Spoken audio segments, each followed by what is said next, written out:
اور بچہ اصل میں نیچرلی اس طرف ہوتا ہے، وہ اے گریڈ بی گریڈ میں نہیں ہوتا. یہ ہم ہیں جو اسے اس کمپٹیشن میں ڈالتے ہیں. ابھی کمپٹیشن کا بھی استعمال ہوا. ہم سوسائٹی کی جو اصل بنیاد ہے وہ کوآپریشن پہ ہے، کمپٹیشن پہ نہیں ہے. تو اگر ہم انوائرمنٹ جو ہے جو بچے کا ہے اس کے اندر یعنی یہ ایسی شخصیات موجود ہوں جو ایثار کریں، جن کے اندر عاجزی ہو، جو ایک دوسرے سے کوآپریٹ کریں، جہاں پہ انسان کی عزت ہو. جیسے میں نے کہا وہاں پہ پی این سے لے کے پرنسپل تک سب ایک دوسرے کے ساتھ کوآپریٹ کریں. یہ ممکن ہے بات. آپ یقین کیجئے کہ بڑے بڑے جو ہم دیکھتے ہیں کہ جو تبدیلیاں آتی ہیں، جو بڑے سیج گزرے ہیں، جو بڑے بزرگ گزرے ہیں، وہ اپنا ایک انوائرمنٹ بناتے تھے اور اس انوائرمنٹ کے اندر یعنی وہ یہ نہیں دیکھتے تھے کہ اس کا رنگ کیا ہے، اس کی نسل کیا ہے، اس کا مذہب کیا، حتیٰ کہ اس کا مذہب کیا ہے. تو وہاں پہ خواجہ نظام الدین اولیاء جو ہیں ان کی خانقاہ پہ یہ سوال بھی پوچھنا منع تھا کہ کسی سے اس کا مذہب بھی نہ پوچھو. وہاں پہ ہندو بھی آیا کرتے تھے، مسلمان بھی آیا کرتے تھے. تو ہماری جو ٹریڈیشن ہے اس میں ایسی مثالیں موجود ہیں جہاں پہ محض انسانیت اور محض بنیاد پہ کہ یہ بندہ انسان ہے اس کی عزت کی جاتی تھی.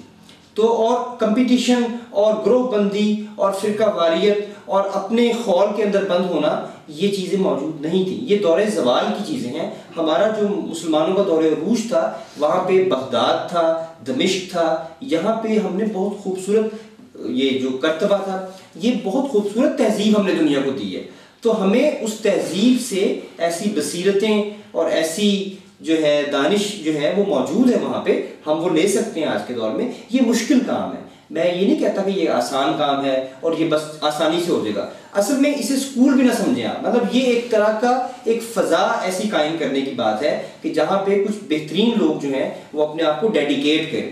یہ کیوں نہیں ہو پاتا؟ یہ اس لیے نہیں پاتا کہ ہر بندہ اپنے انفرادی سائیکل میں بند ہے. میں اب کالج میں یونیورسٹی میں پڑھاتا ہوں، میں پروفیسر ہوں، میرے لیے ایک نوکری ہے، میں اس میں صبح 9 to 5 جناب جاب کر رہا ہوں اور میں اس کے بعد پی ایچ ڈی کر لیتا ہوں، میں پروفیسر بن جاتا ہوں، میں پیپرز لکھتا ہوں، میں انٹرنیشنل کانفرنسوں میں جاتا ہوں.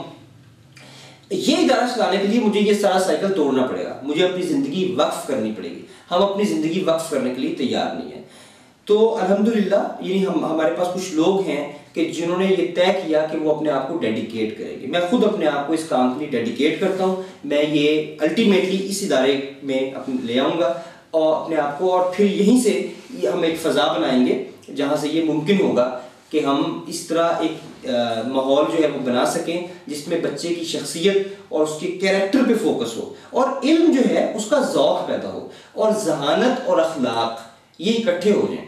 ہمارے ہاں جو لوگ ذہین ہیں وہ عام طور پہ ان کے اندر وہ درد نہیں ہوتا، ان کے اندر وہ جذبہ نہیں ہوتا. اور جن لوگوں میں جذبہ ہوتا ہے نیکی کا ان میں عام طور پہ ذہانت نہیں ہوتی.